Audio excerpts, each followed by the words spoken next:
In the end of the parsha, the pasuk says, "Vatisagir Miriam michutz lamachane shivas yomim v'ha'am leinosa ad heyasif Miriam." Miriam was confined; she was quarantined outside the camp for 7 days, and the nation didn't travel until Miriam was able to come back into the camp. Rashi quotes the words v'ha'am leinosa and explains that this honor, cholak lo hamokim, Hashem gave her bishvil shah achas, for the one shah, for the one moment or hour, shenis akval Moshe, that she spent waiting for Moshe, kashahushlich le'or, when he was put into the Nile River. As the pasuk says, "Vateisatza v'achoisei meirochem," that the sister stood from a distance, v'goimer, etc. Now, what is Rashi actually coming to explain in his Pirush? What's bothering Rashi? So, as Mefarshim explain, the question is, we have the words "V'ha'am leinosa ad Yosef Miriam," that the nation doesn't travel until Miriam is able to be able to come back into the camp. And the question is, what is the point of these words? The very next pasuk says, "V'achar nosu ha'am," that the people traveled after Miriam was closed off for 7 days. So why does this pasuk need to say? Why is the Torah saying "V'ha'am leinosa"? It's obvious they didn't travel. The next pasuk says that after she was closed off for 7 days, that's when they traveled. And this is what Rashi is explaining, that the point of the Torah repeating this is to tell us that "V'ha'am leinosa," the reason they didn't travel was because of her honor. The question, however, is, the pasuk says "V'ha'am leinosa," the people didn't travel. So where is Rashi getting this from? That Zeh HaKavod Cholak Lo HaMakom, that this honor is being given to her by Hashem. Especially when we compare this to the words of the Razal in the Mishnah, where there it actually says, Lefichach Nis'akvu Lo Yisrael, that is because of her waiting for Moshe, that's why the Yidden waited for her. Now simply we could say that all of the journeys of the Yidden, as well as every time they stopped and camped, wasn't dependent on their own decision, but rather, as the pasuk tells us earlier on in this Seder, in this parsha, that as the cloud would raise from above the oil, above the tent, above the oil moed, then the Yidden would travel wherever the cloud stopped. That's where the Yidden would camp. And therefore, when the pasuk says that the people didn't travel until Miriam was healed, it's obviously because the cloud of Hashem didn't move up until that point. And therefore, Zeh HaKavod Cholak Lo HaMakom, that's why it's Hashem giving her this honor. Furthermore, says the Rebbe, when Rashi says Zeh HaKavod Cholak Lo HaMakom, and not just that she got this honor, or she received this honor, and again, comparing this to the Mishnah, where it clearly says that this is the reason why the Yidden waited for her, although, of course, from the Mishnah, it's obvious also that according to the Mishnah, it would also depend on the cloud moving. So why is Rashi changing it? So clearly, according to the Mishnah, the fact that the Yidden are waiting is also coming from their part. In other words, yes, they have to wait for the cloud, but the Yidden also wanted to wait. And that's why the Mishnah is saying the Yidden didn't move on. Whereas according to Rashi, where Rashi is not mentioning anything about the Yidden at all, it would seem like the only reason that they are now waiting is only because Hashem is giving her this honor. In other words, by the fact that the cloud is remaining and they're not moving, and nothing to do with what the Yidden wanted. But that would be very, very difficult to say, because if you look in the pasuk actually only says "V'ha'am leinosa," the people didn't travel. So why should we, in other words, the way our understanding of Rashi now is, it seemed like the Yidden on their own wouldn't want to go. It's only Hashem making them not go, and yet the pasuk says "V'ha'am leinosa," that it was about the people not going. The Rebbe says another thing we need to understand. A few things the Rebbe is going to mention. Number one, why does Rashi say Kishahushlich le'or, that his sister was standing at a distance when Moshe was put into the river? Why is it relevant right over here? When was that time that Miriam waited for Moshe? All Rashi needed to say is, as the Mishnah in fact says, Miriam waited for Moshe Shah Achas, Shenem, and bring the pasuk. Number two, Why is Rashi quoting from the pasuk? Rashi adds the word meirochik, she stood from a distance. If Rashi would only bring the words that his sister stood, we also understand that she's standing there observing Moshe, that she's waiting for Moshe. Not only that, but Rashi even adds the word v'goimer, which means Rashi wants not only meirochik from a distance, but somehow hinting to the continuation of the pasuk. What's the continuation of those pasuk or psukim relevant to what we're speaking about over here? Says the Rebbe, in order to understand all of this, we're first going to examine what is this honor exactly that we're talking about that Miriam is getting by the fact that everyone's waiting for her. Now, simply the way it sounds is that Yidden, had they not waited for her, so now she is going to remain in the desert by herself, and clearly that wouldn't be very, very respectful. That wouldn't be honor. But this, says the Rebbe, seems to be very, very strange. If we're speaking about the fact that the Yidden would move on, and she's remaining herself on the Midbar, that would be not only a lack of respect, but it would be sakanas al-fashis. It would be a great danger for her to be herself on the Midbar. So what do we mean just that they gave her respect? It's much more than that. Her life is dependent on this. The Rebbe says, the Rebbe is preempting a question of it. You might say that this is maybe why Rashi is in fact saying that she waited when Moshe was put into the river, to emphasize the midah connected midah, measure for measure, that just like when she waited for Moshe, this was a matter of pikuach nefesh, so too she is being rewarded in a similar way, that Hashem is paying her back, that she shouldn't remain in a dangerous situation by herself in the desert. So the Rebbe says we can say that, because then why are we emphasizing the idea of kavod, that she's getting the special honor? Rashi wouldn't say this is the honor that she got, because we're not speaking about honor over here, we're speaking about she's being saved, just like she was standing there to save Moshe. Says the Rebbe, what is the explanation of all of this? Hashem says, Tisoger shivas yamim michutz lamachana, she needs to be locked away, confined, quarantined outside the camp for 7 days. The achar teyosef, and then she could come back in, then she could be cured. From this we understand that Miriam's cure, the achar teyosef, is dependent on the fact that she's going to be locked away at 7 days, michutz lamachana, outside the camp. Michutz l'shalish machana is really outside of all 3 camps. Now, what does a machana mean? What does a camp refer to? Machana is when the Yidden are camping in one place. In our case, says the Rebbe, and therefore also if we want to say she's going to be outside the camp, so this is when the Yidden are standing in one place. This is the Rebbe says, Rashi had already told us this earlier, that as the Yidden were camping, and you had the Mishkan, you had the curtains around the Mishkan, so this is considered the Machane Shechina.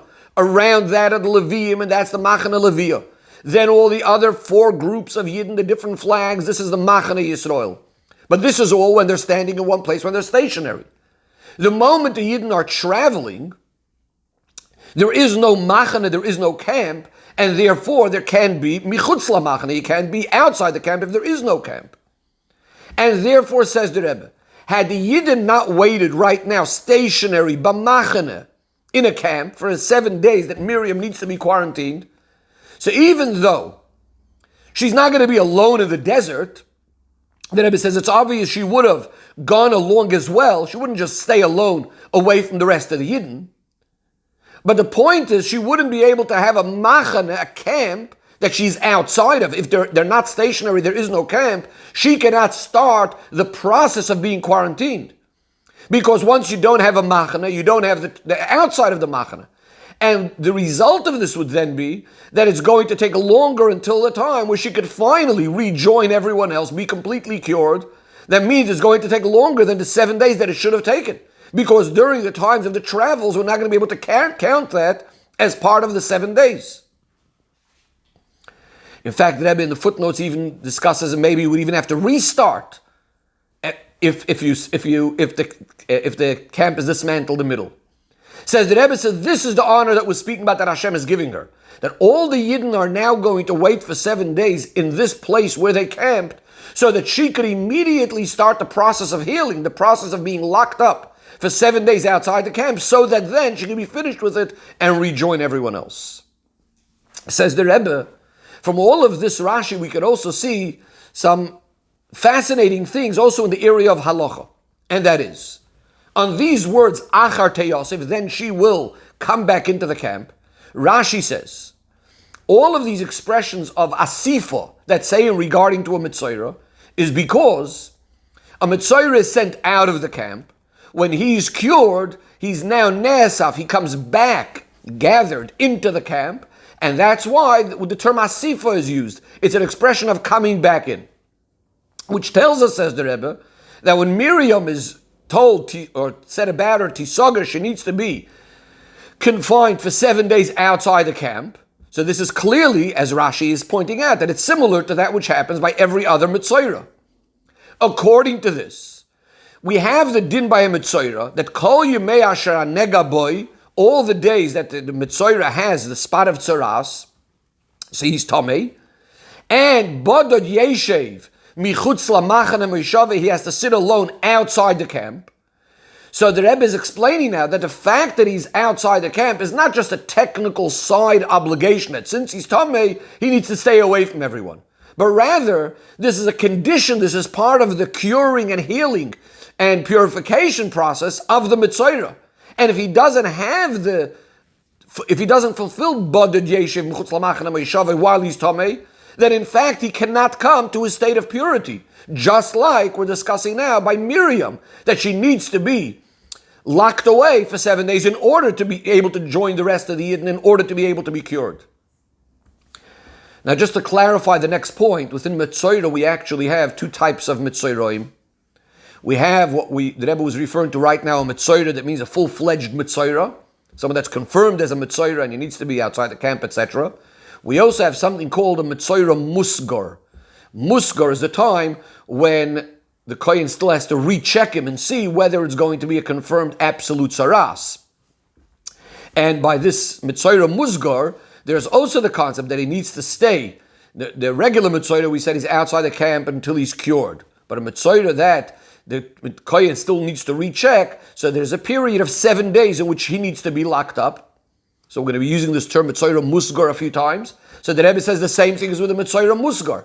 If we say his cure is dependent on that there is the 7 days that he needs to be locked up, the pasuk says v'hizgir hakohen es hanega shivas yom, the kohen needs to lock up this tzaras for 7 days. So again would follow the same idea that if there isn't the 7 days of being locked up outside the camp, then his purity will be delayed until he has these full 7 days. However, the Rebbe says like this: by the Mitzorah, since we say Bodod Yeshev Mechutz Lamachane Moishavoy, so here there is some room to debate or to think about. What is the main thing? Is it more about the fact that he's alone? In other words, it's more about a negative that he shouldn't be with everyone else. He needs to be alone. And that is, in fact, even when he's outside the camp, but there is no camp, he still needs to be alone. The point is mainly about his being alone. Or it's actually very relevant the fact that there is a camp and he's outside the camp. It's not only about being alone, but it's specifically that he's outside the camp. And the difference will be like we just said about Miriam. When there's a situation that there is no camp, so you can't say outside the camp. Now technically this Mitzorah could be somewhere by himself. But if there's no camp that he's outside of, would that hold him back from being able to become pure?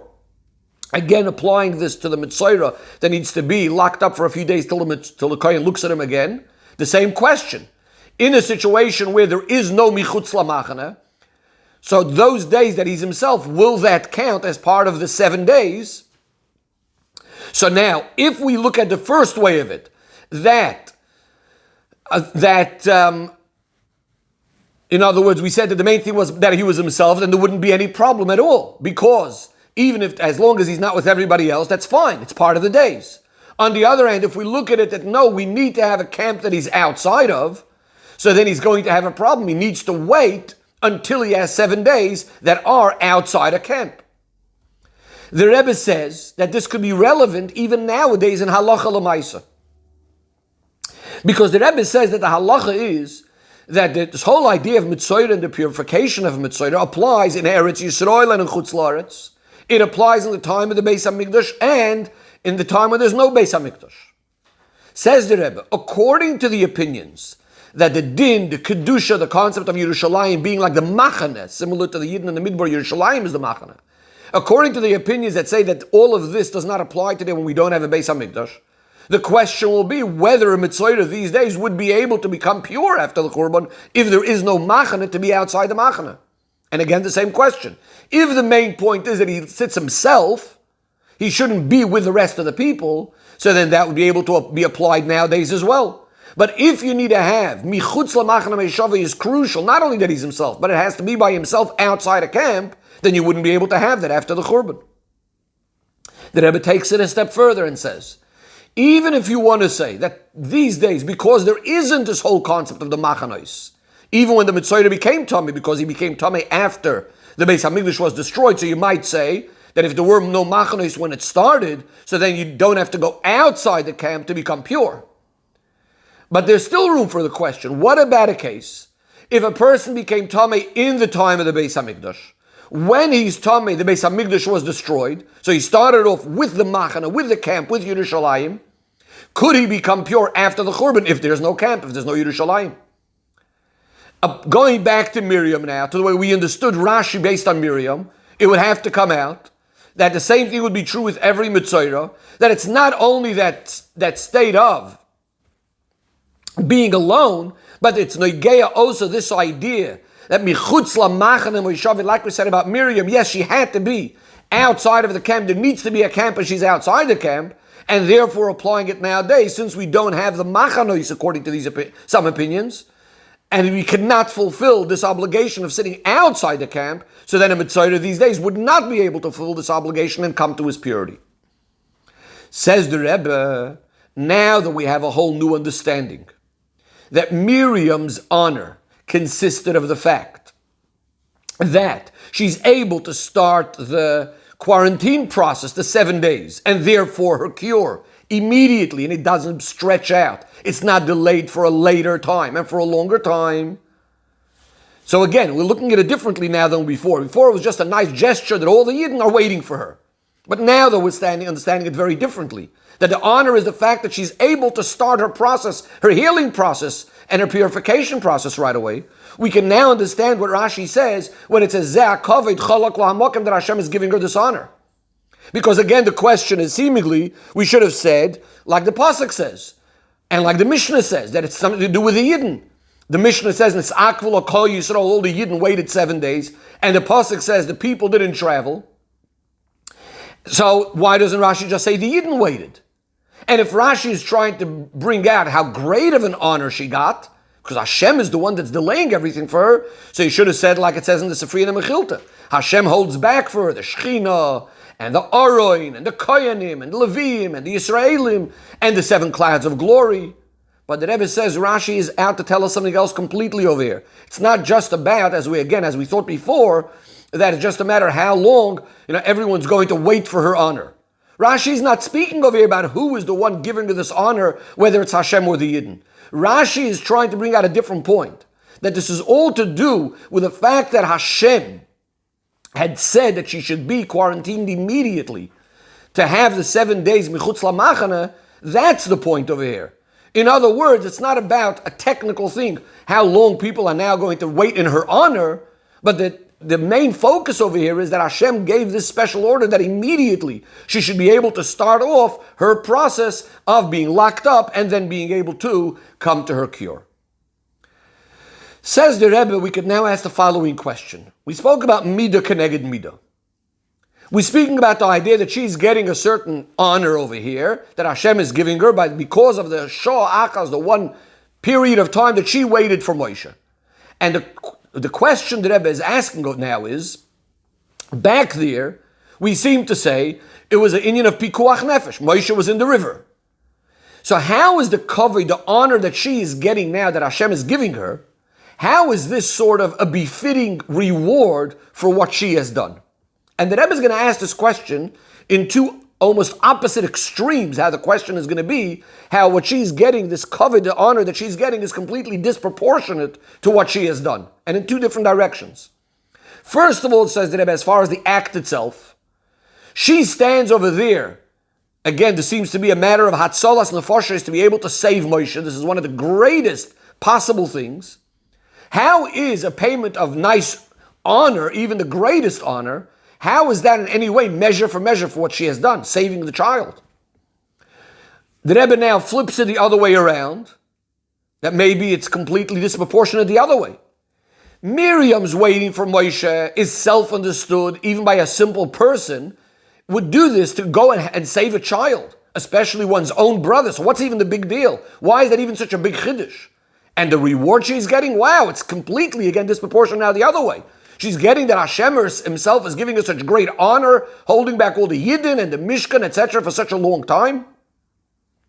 Now we come to understand why Rashi quotes from the Pasuk about Miriam that she stood meirochik from a distance, which tells us that her waiting near the river was not about saving Moshe. If she's standing at a distance, she actually wouldn't have been able to do anything at all. So number one, we don't have a question anymore of why the honor she's getting should be a reward for such a major thing of saving Moshe. Well, her staying there was not actually an act of saving the Fashas, of saving Moshe. But then you could ask the question the other way around. So what is the connection of this honor that she's getting for waiting for Moshe Rabbeinu over there for that little bit of time? What's this honor all about? So the Rebbe explains that this is why actually, in other words, seemingly there's no comparison. It's all very nice. So we understand there was no pikuach nefesh, but it still doesn't tell us of how this is a payment for what she did. So the Rebbe, this is why Rashi actually adds, after Vatesatzav Achoyse Mirochoik, he adds the word V'goymer. If we look further in the continuation of the Pasuk and that Parsha, we understand it. And that is, what happens? Vatesatzav Achoyse Mirochoik Odeya Maya Yosel, his sister is standing there to find out what's going to happen. The Torah says that what happened next was, the daughter of Pari comes to bathe at the river and so on. She sees a boy crying and she has mercy on him. She wants to calm him down, and she's not able to. So the sister, Miriam, goes to Pari and says, should I go call for you a Yiddish nurse to nurse for you the child, a woman to nurse the child for you? Bas Pari says to her, go. And Vatelech Alma, the young girl, goes, as Rashi says, Bezrizus va'almus, she runs with enthusiasm like a very young person. Vatikra say Mayela, then she calls the mother of Moshe. So what happened over here? If Miriam would have not been there, now since Bas Pari was trying to calm the boy down, and as Rashi says, she has already taken him to many Egyptian women, and he wasn't nursing. So Bas Pari eventually would have realized herself what she needs to do. She should try to call a Jewish woman. But what would have happened? It would have been delayed. It would have taken a longer time. Moshe would have been in pain for a longer time. So the point is the fact that she had now made quicker, she shortened the time that Moshe is in pain. So now, says the Rebbe, we see exactly how it's Midah Keneged Midah, the cover that she gets by Hashem, by making sure that the people don't travel, so that she could get her cure right away, so that her tsar of having to be away from the camp for 7 days should be able to be shortened, should be able to be finished as quickly as possible, is exactly Midah Keneged Midah, because of the time that she waited for Moshe when he was in the river, that he shouldn't have pain for a longer time. The Rebbe now moves on to Yena Shel Torah in Rashi. The Rebbe said, we mentioned earlier, this in the beginning of the Sicha, that the Mishnah says, Lefichach nis'akvu lo Yisrael, even though, of course, when the Yidden waited, it's because Hashem is not moving the cloud. But why does the Mishnah say that the Yidden waited? So we explain, because according to the Mishnah, the Yidden also wanted to wait for Miriam. And even though it makes sense that Rashi, according to Rashi, Yidden definitely would have wanted to wait for Moshe as well, for Miriam as well, but Rashi only emphasizes Hamokim that it was about Hashem, not about the Yidden. So the Rebbe is now looking at a tam panimi for this difference between them. The Rebbe says, Chazal tell us, Hakoil b'dei shamayim chutz mi'yirah shamayim. Everything's in the hands of Hashem besides the fear of Hashem. So therefore, says the Rebbe, when we're now coming to a good act that the Yidden are going to be waiting for Miriam and giving her honor, says the Rebbe, it's difficult to say that it's only b'dei shamayim, so to speak, that it's only the Yidden waiting there, only because Hashem held the clouds back. And not because they wanted to do it. Because again, if the Yidden are doing a good thing, it should be really coming from them, not only from Hashem. In fact, says the Rebbe, it makes sense to say that it actually worked exactly the other way around. The fact that the cloud didn't move was because the Yidden wanted to wait for Miriam. And that's the view of the Mishnah. So the Mishnah says, Lefichach nes'akvu lo Yisrael, that this is why the Yidden waited. Because this actually fits with the general Mishnah over there that's describing the whole idea of Midah Keneged Midah, that Hashem always acts with Yidden in a way of Midah Keneged Midah. That's according to the Mishnah. But according to Rashi, even if we should say that yes, the Yidden also agreed, and even if they wanted to wait, but if we learned a simple psukim, and in the way we learned earlier in the parsha already, the general system of how the Yidden traveled, that was always based on when the cloud moved or didn't move. So it's very, very difficult to say that this journey would be different than any other journey that is dependent on the desire of the Yidden. And therefore Rashi just learned simply that it was dependent on the Eibishter. The Rebbe now takes it a step deeper. Says the Rebbe. In Rashi Yena Shel Torah, we actually see the Pnimi is the emes of every single thing. And what is that? Chassidus explains that even in matter of Yirah Shamayim, which definitely are dependent on the avodah of the person, but even they are to a certain extent also coming milamayla with some sort of isoidurus and help, etc. milamayla. But it's higher than the level called Yidei Shamayim. Hakol bidei Shamayim chutz mi Yirah Shamayim. We say Hakol bidei Shamayim in the hands of heaven. But there's levels that are higher than Yidei Shamayim, as Chassidus explains. And says the Rebbe, so in other words, that when the Yidden wanted to give honor, that itself is coming mitzadei oirus, from above. So that's Rashi hinting to this idea that really it's coming from Hashem, even though of course the Yidden also wanted, but even that desire of the Yidden is coming from Hashem. Whereas in the Mishnah, which is Nigla de Torah, where we don't see necessarily in a revealed way, in such an instance, that it would be coming milamayla, because if a person feels the Yisodus and recognizes that it's coming milamayla, it's a bit of a contradiction to Bechira Chavshis. So therefore the emphasis is more that we feel that we're doing things because this is the way we want to do it. It's all about the Avodas Adam. Says the Rebbe, based on all of this, we can now understand why this concept, that according to Rashi, the way the Rebbe just explained the Rashi, B'Pnimius, means that really everything is coming from milamayla. So even if you didn't want to wait, it's really coming from above. Says the Rebbe, where does Rashi hint to all of this? About Sarah specifically. Why? The general idea of a Mitzvah, he's being sent out of all three camps, is clearly because he is completely the opposite of the whole idea of Kedusha. And that's why Michutz LaMachane Meishava, he has to be outside the camp, even outside Machane Yisrael, which shows that he became so distant even from the lowest level of Machane Yisrael. In fact, says the Rebbe, this is the inner reason for what we explained earlier, that the main idea of the chiyuv is that he should be outside the camp. Because, and when we said if there's no camps, you can't do that. Because if there's no camps, you don't even realize this idea that this individual is completely out of the framework, the borders of Kedusha.